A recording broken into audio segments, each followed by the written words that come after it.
Rowdy sheeter Shivaprakash alias Bikla Shivu ಹತ್ಯೆಯ ವಿಚಾರಕ್ಕೆ ಸಂಬಂಧಪಟ್ಟಂತೆ ಪೊಲೀಸರ ಇನ್ವೆಸ್ಟಿಗೇಷನ್ ಚುರುಕುಗೊಂಡಿದೆ. ರೌಡಿ ಶೀಟರ್ ಬಿಕ್ಲು ಶಿವ ಕೊಲೆ ಪ್ರಕರಣಕ್ಕೆ ಸಂಬಂಧಪಟ್ಟಂತೆ ಮಾಜಿ ಸಚಿವ ಭೈರತಿ ಬಸವರಾಜ್ಗೆ ನೋಟಿಸ್ ಅನ್ನು ಸರ್ವ್ ಮಾಡಲಾಗಿದೆ. ವಿಚಾರಣೆಗೆ ಹಾಜರಾಗುವಂತೆ ಭೈರತಿ ಬಸವರಾಜ್ಗೆ ಸೂಚನೆ ಕೊಟ್ಟಿದ್ದಾರೆ ಪೊಲೀಸರು. ಬಿಕ್ಲು ಶಿವ ಕೊಲೆ ಪ್ರಕರಣದಲ್ಲಿ 5ನೇ ಆರೋಪಿಯಾಗಿದ್ರು ಭೈರತಿ ಬಸವರಾಜ್. ಈಗಾಗಲೇ ಅವರ ತಾಯಿಯೂ ಕೂಡ ಈ ವಿಚಾರಕ್ಕೆ ಸಂಬಂಧಪಟ್ಟಂತೆ ಸ್ಟೇಟ್ಮೆಂಟ್ ಕೊಟ್ಟಿದ್ದಾರೆ. ಮಾಜಿ ಸಚಿವ ಭೈರತಿ ಬಸವರಾಜ್ಗೆ ಈಗ ಹೊಸ ಸಂಕಷ್ಟ ಎದುರಾಯ್ತಾ ಅನ್ನುವಂತಹ ಪ್ರಶ್ನೆ. ಕೊಲೆ ಪ್ರಕರಣಕ್ಕೆ ಸಂಬಂಧಪಟ್ಟಂತೆ ಈಗಾಗಲೇ 5 ಬಂದು ಶರಣಾಗಿದ್ದಾರೆ. ಅವರ ಮೆಡಿಕಲ್ ಟೆಸ್ಟ್ ಮುಗಿದಿದೆ. ಅವರನ್ನ ನ್ಯಾಯಾಧೀಶರ ಎದುರು ಪ್ರೆಸೆಂಟ್ ಮಾಡಲಿಕ್ಕೆ ಸಿದ್ಧತೆಯಾಗಿದೆ. ಈ ಬೆನ್ನಲ್ಲೇ ಈ ಹತ್ಯೆಯ ಕೇಸ್ನಲ್ಲಿ 5ನೇ ಆರೋಪಿಯಾಗಿರುವಂತಹ ಬಿಜೆಪಿಯ ಶಾಸಕ ಮಾಜಿ ಸಚಿವ ಭೈರತಿ ಬಸವರಾಜ್ ಅವರಿಗೆ ನೋಟಿಸ್ ಅನ್ನು ಸರ್ವ್ ಮಾಡಿದ್ದಾರೆ ಪೊಲೀಸರು ಅನ್ನೋದು ಗೊತ್ತಾಗ್ತಾ ಇದೆ. ನಿಮ್ಮ ಮೇಲೆ ದೂರು ದಾಖಲಾಗಿದೆ, ನಿಮ್ಮ ಮೇಲೆ ಕೊಲೆಯ ಆರೋಪ ಕೇಳಿ ಬಂದಿದೆ, ಹಾಗಾಗಿ ನಿಮ್ಮ ಕ್ಲಾರಿಫಿಕೇಶನ್ ಏನು ಕೊಡಿ ಅಂತ ಹೇಳಿ ಭೈರತಿ ಬಸವರಾಜ್ಗೆ ಪೊಲೀಸರು ನೋಟಿಸ್ ಅನ್ನು ಸರ್ವ್ ಮಾಡಿದ್ದಾರೆ.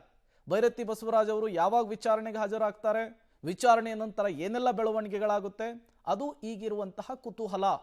ಭೈರತಿ ಬಸವರಾಜ್ ಅವರನ್ನೇನಾದರೂ ಅರೆಸ್ಟ್ ಮಾಡುವಂತಹ ಚಾನ್ಸಸ್ ಇದೆಯಾ?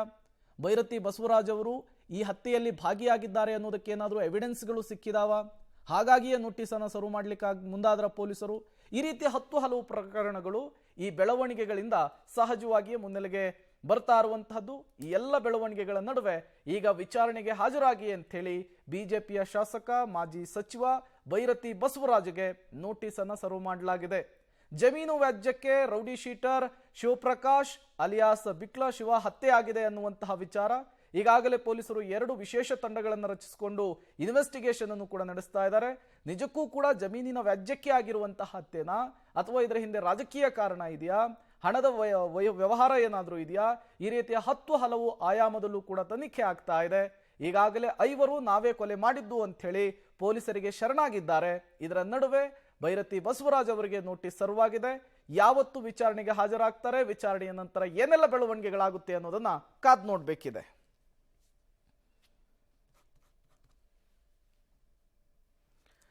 ಮತ್ತಷ್ಟು ಡೀಟೇಲ್ಸ್ ಅನ್ನು ಕೊಡ್ತಾರೆ ನರಸಿಂಹಮೂರ್ತಿ, ದೂರವಾಣಿ ಸಂಪರ್ಕದಲ್ಲಿ ಜಾಯಿನ್ ಆಗಿದ್ದಾರೆ. ನರಸಿಂಹಮೂರ್ತಿ, ಅಂದುಕೊಂಡಂತೆ ಈಗ ಭೈರತಿ ಬಸವರಾಜ್ ಅವರಿಗೆ ಪೊಲೀಸರು ನೋಟಿಸ್ ಅನ್ನ ಸರ್ವ್ ಮಾಡಿರುವಂತದ್ದು. ವಾಟ್ ನೆಕ್ಸ್ಟ್ ಅಂತ ಹೇಳಿ ಅರೆಸ್ಟ್ ಮಾಡುವಂತಹ ಚಾನ್ಸಸ್ ಏನಾದರೂ ಇದೆಯಾ, ಹೇಗೆ ಅಂತ ಹೇಳಿ?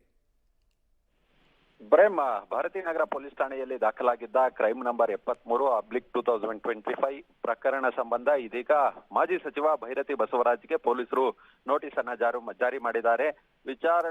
ವಿಚಾರಣೆಗೆ ಹಾಜರಾಗಬೇಕು ತನಿಖಾಧಿಕಾರಿ ಮುಂದೆ ಅನ್ನೋ ನಿಟ್ಟಿನಲ್ಲಿ ಸೂಚನೆಯನ್ನ ಕೊಡುವ ಕೆಲಸವನ್ನ ಸಹ ಮಾಡಲಾಗಿದೆ. ಬಿಕ್ಲು ಶಿವ ಕೊಲೆ ಪ್ರಕರಣ ಸಂಬಂಧ ಈಗಾಗಲೇ FIR ನಲ್ಲಿ ಭೈರತಿ ಬಸವರಾಜ್ ಅವರ ಹೆಸರು ಉಲ್ಲೇಖವಾಗಿದೆ. ಪ್ರಕರಣದಲ್ಲಿ ಅವರು 5ನೇ ಆರೋಪಿ. ಹೀಗಾಗಿ ವಿಚಾರಣೆಯ ಅವಶ್ಯಕತೆ ಇದೆ. ಹೀಗಾಗಿ ತಾವು ವಿಚಾರಣೆಗೆ ಹಾಜರಾಗಬೇಕು ಅನ್ನೋ ನಿಟ್ಟಿನಲ್ಲಿ ಇದೀಗ ನೋಟಿಸ್ ಅನ್ನ ಜಾರಿ ಮಾಡಲಾಗಿದೆ. ಅವರ ಮೊಬೈಲ್ಗೂ ಕೂಡ ನೋಟಿಸ್ ಅನ್ನ ಕಳಿಸಲಾಗಿದೆ ಅನ್ನೋ ಮಾಹಿತಿಗಳು ಪೊಲೀಸ್ ಮೂಲಗಳಿಂದ ಲಭ್ಯವಾಗ್ತಿದೆ. ಅದ್ರ ಜೊತೆಗೆ ಅವ್ರ ಮನೆಗೂ ಕೂಡ ನೋಟಿಸ್ ಅನ್ನ ಅಂಟಿಸುವ ಕೆಲಸವನ್ನ ಇದೀಗ ಪೊಲೀಸರು ಮಾಡಿದ್ದಾರೆ ಅನ್ನೋ ಮಾಹಿತಿಗಳು ಲಭ್ಯವಾಗ್ತಿರೋದು. ಇಲ್ಲಿ A5 ಆರೋಪಿಯಾಗಿರೋದ್ರಿಂದ ಎಲ್ಲರ ವಿಚಾರಣೆ ಅಗತ್ಯತೆ ಇದೆ.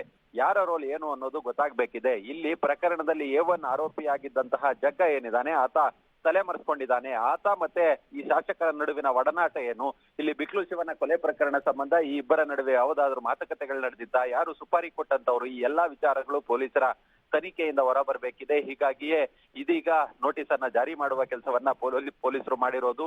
ವಿಚಾರಣೆಗೆ ಹಾಜರಾದಂತಹ ಸಂದರ್ಭದಲ್ಲಿ ಇಬ್ಬರ ನಡುವಿನ ರೋಲ್ ಏನು ಅನ್ನೋದು ಪೊಲೀಸರ ವಿಚಾರಣೆಯಲ್ಲಿ ತನಿಖೆಯಲ್ಲಿ ಹೊರಬರಬೇಕಿದೆ.